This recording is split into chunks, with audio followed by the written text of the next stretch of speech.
Hello, hello, hello, and welcome to another discussion of ways to embrace your life, to heighten your celebrations, and to lessen your sorrows through a positive focus. And if you've joined me before, you know my belief of being positive and positivity is not about pretending everything is rainbows and unicorns, but it is about paying attention and finding the gratitude and the appreciation in our hard spots or hard spots in our life because we all go through experiences that are not easy, and we can still look at ways to bring a little bit of gentleness, kindness, love, and compassion and peace to those areas.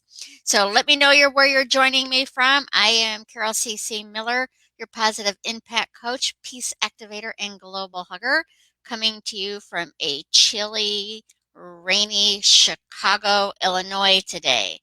Good morning, Lisa. Good to see you here.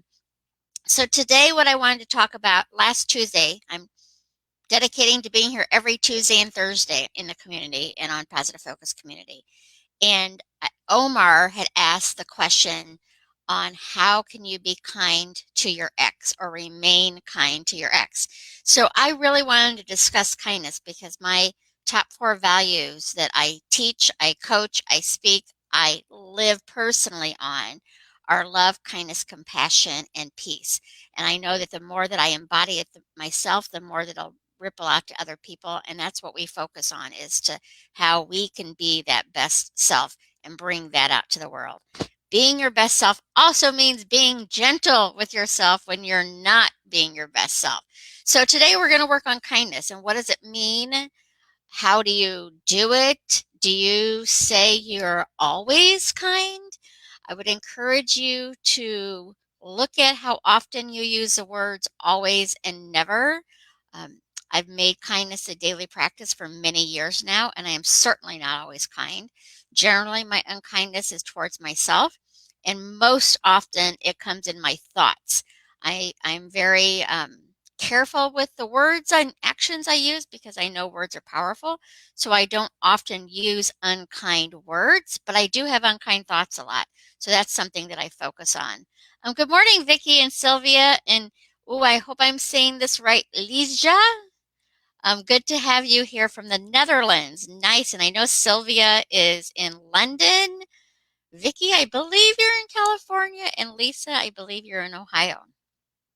But for Omar's part on asking about how can you remain kind, and he said ex, so I'm going to assume it's an ex girlfriend or boyfriend. But it could be an ex business partner, it could be an ex friend, it could be an ex boss. Anytime you're in conflict with someone, there is the opportunity to be mean, to be unkind, to be hurtful, and there is the opportunity to stay within kindness, to stay within compassion, to stay within love and within peace. Those relationships that bring out those triggers that we want to fight back with, we also have the ability to choose differently. Sometimes we're going to have that a verbal attack, but we don't have to. And so I want to give you some ideas and some tips on what I do personally. Now, anger and yelling, I've said it before, yelling has never been my MO. So I don't tend to lose control and yell at people anyway. Some people, that is their common way of expression. So that's a different experience onto releasing it or owning it, either way. That's not the way that I normally handle my anger. So it's easier for me not to yell at somebody because it's not my normal thing to do anyway. So when I think about somebody who has hurt me, and first of all, let's also remind, if you are in an abusive relationship of any sort, please get assistance to get out of it. Being kind does not mean being a doormat, does not mean taking the abuse and allowing it to happen because you're a kind person. It does mean standing up for yourself in a way that is safe, in a way that is comfortable. So if this conversation is triggering any kind of physical abuse, emotional abuse, or things that you've had in the past, know that there is nothing that I am telling you to stay and put up with it. I am asking you not to join that and throw more energy of unkindness on an unkind situation. So it's truly a practice. And sometimes the practice means leaving that relationship completely. I'm a big believer in loving everyone. My love is unconditional. What does come with conditions for me is who I participate with. So some people, for me to love unconditionally, I can't have them in my life anymore because we are at those battles or we have such major disagreements that they are not in alignment with each other's values anymore. So for me to love that person unconditionally, I remove myself. Now, there aren't that many people that I've needed to do that with, but there are a couple. And then there are other people that I might limit my time with because I am, our relationship is more combative or whatever. So it's easier to go into matching the energy of anger, matching the energy of fear, matching the energy of worry than it is to stay aligned to your truth. And every one of us, our truth is love. Even if you're angry right now, even if you're sad right now, if you're disappointed right now, your truth is love. Right now, you're stepped out of your truth for whatever has you afraid, and that's okay too. I don't believe anybody is in that space of love 100% of the time. If you've also heard me, I talk about the scale. I live on a scale of 0 to 100, 100 being always kind, always loving, always peaceful, and always compassionate. I personally don't believe there's anybody on earth who is that always. Maybe there is, but my guess is probably not. Now, is there people at the 95%? Probably. I focus on 80 to 100%. If I stay in the kindness, loving, compassionate, and peaceful way 80 to 100% of my time, the majority of my time, then I feel like I am doing my daily practice. Then there's the zero side, which is never kind, never loving, never compassionate, and never peaceful. Are there people at that level? Possibly. I doubt it. But there are people who are at that lower level, so their focus is on unkindness. There's a multitude of reasons for that. It could be from their own past, and this is how they were brought up. It could be they're hardwired. I do believe that there are some people who are simply hardwired to not have any compassion in them. So look at who you're dealing with and how you can move forward from there. But my tips are when you're feeling frustrated with an ex, whoever that is, and when I'm working with my coaching clients and we're talking about the very first thing in most of them, not everybody, because it's all different on what they're working on, but generally I start my coaching sessions with give me three things that you're appreciative about today or that you're celebrating today. And so if it's something that we're in the session talking about somebody or an experience that has them frustrated or angry, I go back to that. Tell me three things. So, Omar, if you're listening, I don't know if you are, think about three things that you appreciate about your ex. Most people can come up with three. Now, if you're in that situation where you're either so mad right now you can't even think of any reason you like this person, then you can think about the fact that this person, that the majority of your relationships are easier. And so this person is showing you the example of what you don't want, and then you can focus on what you do want. And the more that you align your energy to what you do want, those combative energies in people, they're not going to be as attracted to you anyway. So you're not going to deal with them as much as you deal with them when you're focused on it, because it's so easy if you have somebody right in front of you who is showing you exactly what you don't want. It's easy to match their energy. Just like it's easy to match the energy of people who are showing up celebrated and excited and that you want to have that in your life. So pay attention to who you want to show up. So my tips are gratitude, to come up with things that I appreciate about that person or that experience.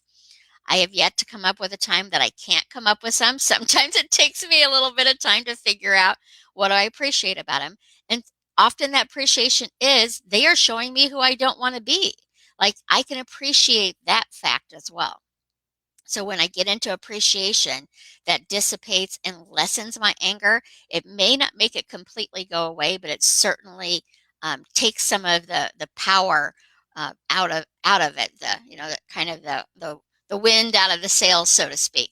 So that's one of the things I do. And also another practice that I like to do is I put my hand on my heart and I take some deep breaths to recenter myself so I'm back in my own body. I'm back into focusing on who I want to be and not just going on autopilot of being mad or being scared in that particular situation. I recenter myself on what I have control of.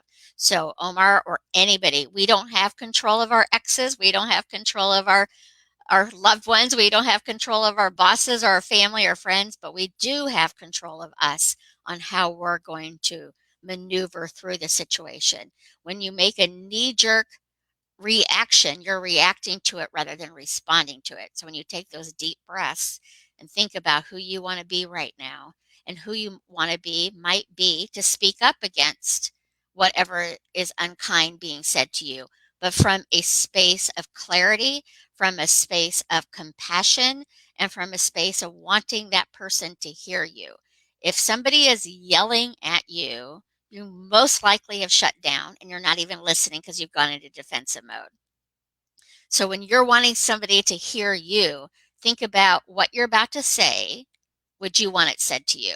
And if it's not what you want said to you, think about a way that you can phrase it and bring it up that you can actually have a conversation around.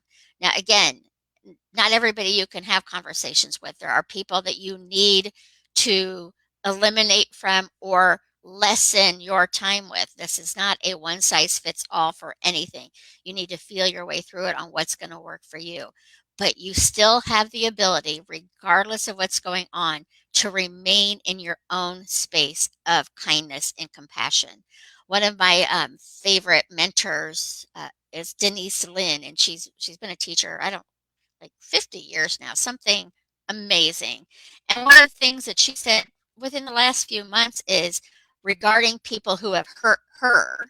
She's like, if I walked their path from all of their life to where they are today that created that hurt, I might have done it too.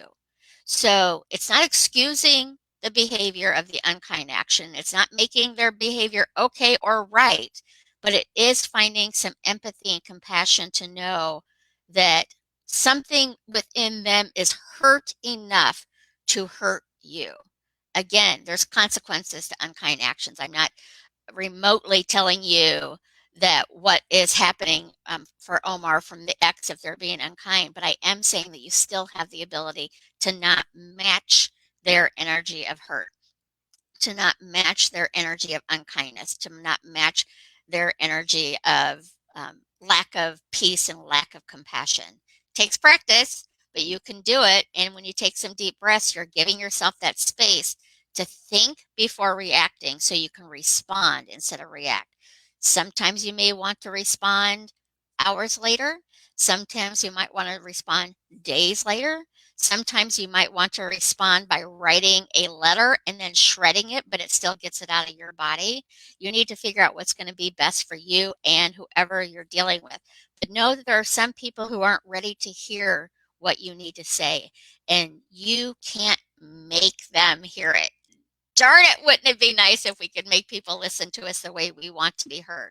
But we do have control of knowing we can speak what we need to speak, and then we have to be okay with the other parties taking it the way they need to hear it.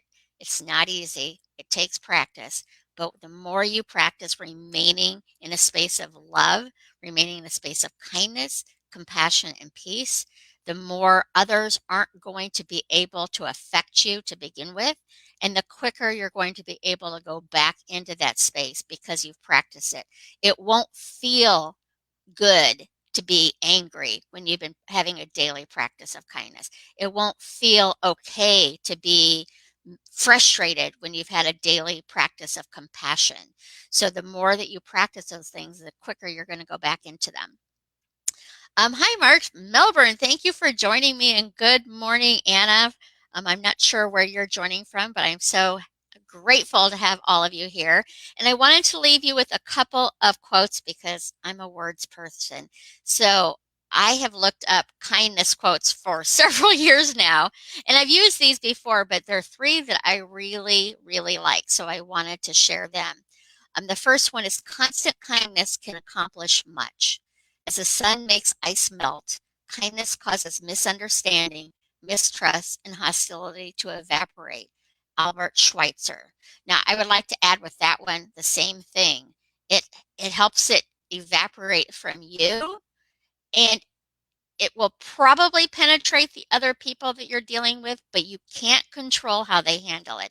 If they're in such a deep state of hurt, your kindness may not be visible, that you can't see it, but I promise you, love, kindness, compassion, and peace do penetrate. It just may not be visible to you right now. It may be a while before those little dings into their hurt armor are impacted, but it is an impact, and it's an impact that you're going to want to put out there rather than dinging their armor with more reasons to have hurt. The second one is kind words can be short and easy to speak, but their echoes are truly endless. Mother Teresa. And that again, I'm a very word sensitive. Words are so powerful. Whatever I say now has life. I can't take them back. I can apologize for them if I do say unkind things or hurtful things, but as soon as I've spoken it, I've given it life. So it really is about those kind words that you're giving life to, that shared smile with somebody.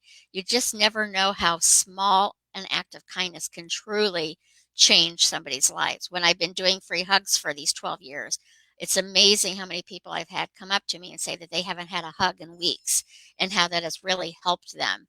Or holding them and hugging them when they're in sorrow for something. So it's really important how you can, from where you are, just to see other people. Like we all want to be seen and to be heard in life. And then the last one I have for today is too often we underestimate the power of touch, a smile, a kind word, a listening ear, an honest compliment, or the smallest act of caring, all of which has the potential to turn a life around. Leo Biscaglia. He's one of my favorites too. So I encourage you to go through this week thinking of ways that you can support yourself in kindness. Take those deep breaths. Leave the energy of unkindness if you need to. Stand in your truth.